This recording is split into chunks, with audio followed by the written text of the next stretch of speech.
يا مساء الخير. اليوم سوينا القيمات بطريقة جدا سهلة وجدا لذيذة. الطريقة موجودة بالصفحة، أتمنى الاشتراك بالقناة وتفعيل زر الجرس وكومنت. نشوف الطريقة والمقادير مع بعض. السلام عليكم ورحمة الله وبركاته، مساء الخير، كيفكم جميعا؟ اليوم حبيت أشارك معكم وصفة القيمات بطريقة مختلفة، راح نستفيد منها كثير في رمضان. نقليها على مرحلتين، تكوني بجهزتها من بدري، والقلية النهائية على صحن التقديم على طول. فعندي كاسين دقيق بنخلهم، نص ملعقة بيكنج بودر، ملعقتين سكر، ملعقة كستر، ملعقتين نشا، ملعقة خميرة، ورشة ملح. نقلب المكونات كلها مع بعض. عندي ربع البيالة زيت،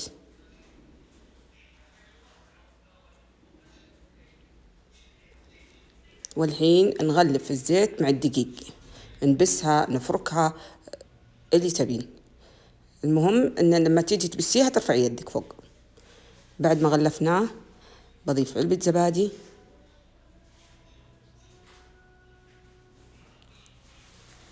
وكاس موية، نضيفه بالتدريج.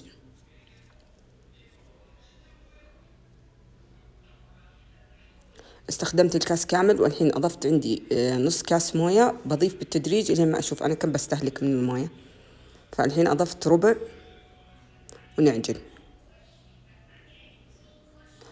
استخدمت كاس وربع من الموية. نرفع العجين، إذا بدأت تتقطع معاكي كذا معناته أن العجينة أوكي. الحين نعجنها ونخليها ترتاح، ونشوفكم في مرحلة القلي.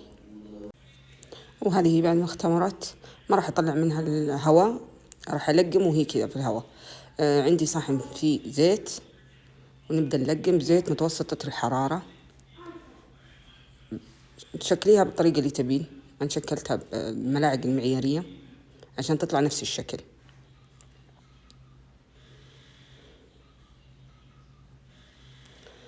ونقعد نقلب، يعني ما تروحي عنها، تقلبيها إلى ما تاخذ لون، كلها تاخذ نفس اللون. نشوف درجة اللون اللي بنطلعها فيها.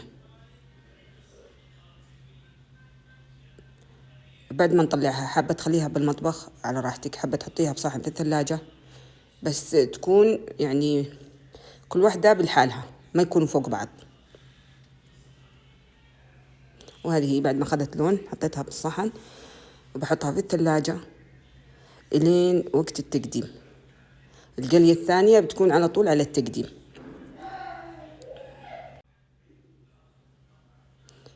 والحين عندي زيت متوسط الحرارة، أرجع أنزل فيه حبات القيمات ونقلبها إلين ما تاخذ اللون الذهبي. طبعا الزيت يكون متوسط الحرارة عشان كلها تاخذ نفس اللون. راح تطلع معك مقرمشة من الداخل، مقرمشة من الخارج ولينة. وهذه خلاص أخذت لون. الحين نطلعها على مشخال، وبعدين على طول على الشيرة. وهذا الشكل النهائي. أتمنى أنكم تجربوها. نشوفكم إن شاء الله بوصفات ثانية.